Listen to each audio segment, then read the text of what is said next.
Hello viewers, আসসালামু আলাইকুম। আশা করি আপনারা সবাই অনেক ভালো আছেন। আমি আসিফ মোহাম্মদ বিপুল ইসলাম, আপনারা দেখছেন বিপুল বিডি ব্লগস। তো ভিউয়ার্স, আজকে এপ্রিল মাসের 23 তারিখ, আজকে সর্বশেষ কলিং ভিসার যে আপডেটগুলো আসছে সেই আপডেটগুলো নিয়ে আপনাদের সাথে কথা বলবো। এবং আপনাদের মনে সবারই প্রশ্ন যে মালয়েশিয়ার কলিং ভিসার অফিসিয়াল ঘোষণা এখনো কেন দিল না, বা মেডিকেলি আসলে কবে থেকে শুরু হচ্ছে। সর্বশেষ মালয়েশিয়ার কলিং ভিসার 23 এপ্রিলের সর্বশেষ আপডেটগুলো নিয়ে আপনাদের সাথে বিস্তারিত জানানোর চেষ্টা করব। তো চলুন বিয়াস কথা বাড়াচ্ছি না, মূল ভিডিওটা শুরু করা যাক। আর মূল ভিডিওটা শুরু করার আগে বলে রাখি, আজকের ভিডিওটা খুবই হেল্পফুল হতে যাচ্ছে। যারা মালয়েশিয়াতে আসার জন্য ওদের অপেক্ষায় বসে আছেন তাদের জন্য খুবই হেল্পফুল হচ্ছে। সো ভিডিওটা স্কিপ না করে ভিডিওটা সম্পূর্ণ দেখার অনুরোধ থাকবে। চলুন বিয়াস কথা বাড়াচ্ছি না, মূল ভিডিওটা তাহলে শুরু করা যাক। তো ব্যাস প্রথমে আসা যাক যে মালয়েশিয়ার বর্তমান কলিং ভিসার যে সর্বশেষ আপডেট গুলো আছে সেইগুলা নিয়ে আগে বিস্তারিত আপনাদেরকে জানাই। সেটা হচ্ছে, আপনারা সবাই অবগত আছেন যে দীর্ঘদিন অপেক্ষার পরে মালয়েশিয়ার কলিং ভিসাটা খোলার ব্যাপারে মালয়েশিয়ার পক্ষ থেকে কিন্তু সম্মতি জানিয়েছে। সেই প্রেক্ষিতে কিন্তু গত 8 এপ্রিল এবং 9 এপ্রিলে কিন্তু মালয়েশিয়া সফরে কিন্তু আসেন বাংলাদেশের বৈদেশিক কর্মসংস্থান মন্ত্রণালয়ের মন্ত্রী জনাব আরিফুল ইসলাম এবং জনাব তারেক রহমানের উপদেষ্টা। তারা কিন্তু মালয়েশিয়া সফরে কিন্তু আসেন মালয়েশিয়াতে দ্বিপাক্ষিক বৈঠক করার উদ্দেশ্যে। এবং সেই উদ্দেশ্যে কিন্তু তারা তুলে ধরছিল যে দীর্ঘদিন বন্ধ থাকার পরে মালয়েশিয়ার যে শ্রম বাজারটি আছে সেই শ্রম বাজারটি পুনরায় আবার চালু করার জন্য মালয়েশিয়ার সরকারের কাছে কিন্তু আকুতি নিবেদন কিন্তু জানিয়েছিলেন বাংলাদেশের বৈদেশিক কর্মসংস্থানের মন্ত্রী জনাব আরিফুল ইসলাম এবং জনাব তারেক রহমানের উপদেষ্টা। তিনি কিন্তু জানাইছিলেন যে মালয়েশিয়ার শ্রম বাজারটা পুনরায় আবার চালু করার জন্য। এবং সেই বৈঠকের পরে কিন্তু মালয়েশিয়ার পক্ষ থেকে তারা ঘোষণা করছিল যে বাংলাদেশিদের পক্ষ থেকে কর্মী আনয়নের ক্ষেত্রে যে প্রক্রিয়া বা যেই কার্যক্রমগুলো আছে সেগুলো করতে বা মালয়েশিয়াতে বাংলাদেশি কর্মী আনয়নের ক্ষেত্রে তারা সম্মতি কিন্তু জানাইছিল।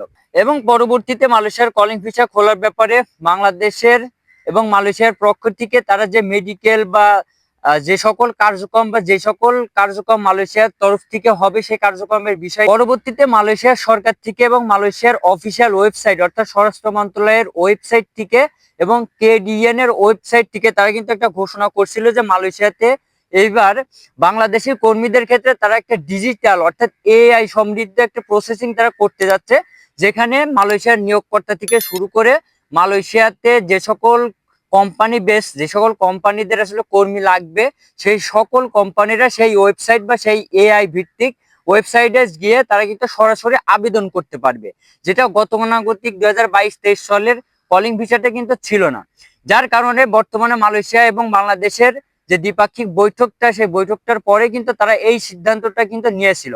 এবং তারা কিন্তু এই বিষয়টা নিয়েও কিন্তু তাদের অফিসিয়াল ওয়েবসাইটে কিন্তু তারা পোর্টালটিও কিন্তু দাখিল করছিল। আপনারা হয়তো সবাই দেখছেন বা আমার স্ক্রিনেও কিন্তু আপনারা দেখতে পাচ্ছেন যে এইটা কিন্তু তারা আসলে আপলোড দিছিল যে মালয়েশিয়াতে FWCMS এর মাধ্যমে মেডিকেল থেকে শুরু করে মালয়েশিয়াতে কোম্পানিগুলো তাদের আবেদন এবং পুনরায় ধাপে ধাপে যে কার্যক্রমগুলো আছে, বিশেষ করে 7টা ধাপের মাধ্যমে কিন্তু মালয়েশিয়াতে কর্মী মালয়েশিয়া নিবে বাংলাদেশের থেকে।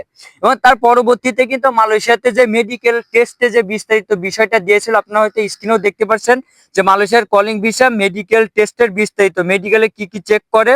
এবং পরবর্তীতে তারা জানাইছিল যে FWCMS এর মাধ্যমে তাদের যে বাংলাদেশি যেসব মেডিকেল সেন্টারগুলো তথ্য তারা কিন্তু 2026 সালের হালনাগাদ করে কিন্তু তাদের যে FWCMS এর যে অফিসিয়াল ওয়েবসাইট আছে সেই অফিসিয়াল ওয়েবসাইটে তারা কিন্তু আপডেট করছিল। এই রিলেটিভ আমার চ্যানেলে ভিডিও আছে, আপনারা চাইলে সেই ভিডিওটা কিন্তু দেখে আসতে পারেন। আর মেডিকেল করার আগে কি কি চেক করে এবং মেডিকেল করতে কি করে যাবেন যাতে আনফিট না হন সেই বিষয় নিয়েও আমার চ্যানেলে ভিডিও আছে, আমি ডেসক্রিপশন বক্সে এবং আই বাটনে দিয়ে নেবো, চাইলে আপনারা সেখান থেকেও কিন্তু দেখে নিতে পারেন। এই বিষয় নিয়েও কিন্তু মালয়েশিয়ার পক্ষ থেকে তারা কিন্তু আপডেট দিছিল যে মালয়েশিয়াতে বাংলাদেশি কর্মী আনয়নের ক্ষেত্রে তারা যে শর্তগুলো দিয়েছিল সেই শর্তগুলো শিথিল করে কিন্তু মালয়েশিয়ার কলিং ভিসাটা পুনরায় চালু করার সম্মতি জানিয়েছিল মালয়েশিয়ার প্রধানমন্ত্রী জনাব আনোয়ার ইব্রাহিম এবং স্বরাষ্ট্র মন্ত্রণালয় থেকে তারা জানাইছিল। এখন আপনাদের মধ্যে অনেকেরই প্রশ্ন যে আসলে মালয়েশিয়ার কলিং ভিসাটা অফিসিয়াল ভাবে ঘোষণা এখনো পর্যন্ত আসে নাই, বা অফিসিয়াল ভাবে ঘোষণা যে এমন ভাবে ঘোষণা যে মালয়েশিয়ার কলিং ভিসা খুলে দিয়েছে, আগামীকাল থেকে মেডিকেল শুরু হচ্ছে বা মালয়েশিয়ার মেডিকেল শুরু হচ্ছে, এমন ভাবে কিন্তু ঘোষণা কিন্তু এখন পর্যন্ত আসে নাই। বর্তমানে 2023 এপ্রিল পর্যন্ত যে সর্বশেষ আপডেট গুলো আসছে সেগুলো হচ্ছে মালয়েশিয়াতে কোঠা অনুমোদনটা চালু আছে। এই মাসের এপ্রিল মাসের 30 তারিখে কিন্তু কোঠা অনুমোদনটা শেষ হচ্ছে এবং মালয়েশিয়ার পক্ষ থেকে যে মেডিকেল কবে থেকে শুরু হচ্ছে এই বিষয়টি নিয়ে, অর্থাৎ সর্বশেষ যে মেডিকেল কবে থেকে শুরু হচ্ছে এই বিষয়ে মালয়েশিয়ার পক্ষ থেকে বা মালয়েশিয়ার স্বরাষ্ট্র মন্ত্রণালয়ের পক্ষ থেকে এখন পর্যন্ত তারা নোটিশ বা তারা ঘোষণা কিন্তু করে নাই। তো আপনারা বিভ্রান্তি হবে না, বা অনেকে আছে বা অনেক এজেন্সি কিন্তু আছে যে মালয়েশিয়ার কলিং ভিসাটা খোলার ব্যাপারে তারা কিন্তু পাসপোর্ট বই কিন্তু জমা নিচ্ছে যে মালয়েশিয়ার কলিং ভিসাটা খুলে দিয়েছে বা মে মাস থেকে মেডিকেল শুরু হচ্ছে। এই রিলেটিভ অনেক কথা বোঝাই কিন্তু আপনাদের থেকে পাসপোর্ট বই কিন্তু তারা ফাঁসাই নিচ্ছে। এখন হয়তো বা আপনাদের অনেকের প্রশ্ন থাকতে পারে যে ভাইয়া তাহলে কি মালয়েশিয়াতে আসার জন্য আমরা পাসপোর্ট বই এখন জমা দেওয়াটা আসলে ঠিক হবে নাকি?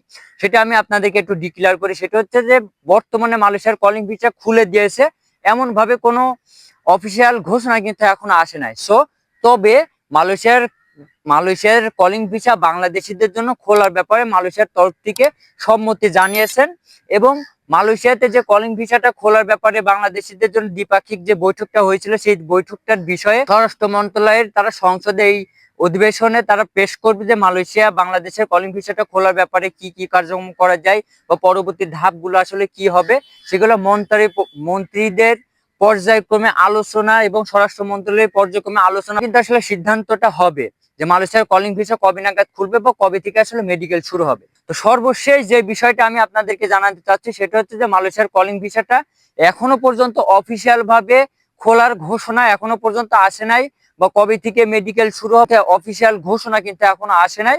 তো আপনারা যারা মালয়েশিয়াতে আসার জন্য দীর্ঘদিন ধরে বসে আছেন তারা একটু ওয়েট করুন যে মালয়েশিয়ার পক্ষ থেকে অফিসিয়াল ঘোষণাটা আসলে কখন আসবে বা কবে আসবে, সেটার জন্য আপনাদেরকে অপেক্ষা করা লাগবে। আর এই মাসে কিন্তু মালয়েশিয়ার স্বরাষ্ট্র মন্ত্রণালয় তাদের যে অধিবেশন আছে সেই অধিবেশনে আসলে বোঝা যাবে যে মালয়েশিয়ার কলিং ভিসাটা আসলে কবে থেকে শুরু হচ্ছে। বাদ বাকি যেই কার্যক্রমগুলো আছে মেডিকেল টেস্ট বলেন, FWCMS বা AI সমৃদ্ধ যে প্রসেসিং, সেই প্রসেসিং গুলো কিন্তু চলমান আছে, এবং মালয়েশিয়াতে যে সকল কোম্পানিগুলোর আসলে কর্মী লাগবে তারাও কিন্তু সেইগুলোর প্রসেসিং বর্তমান চলমান আছে।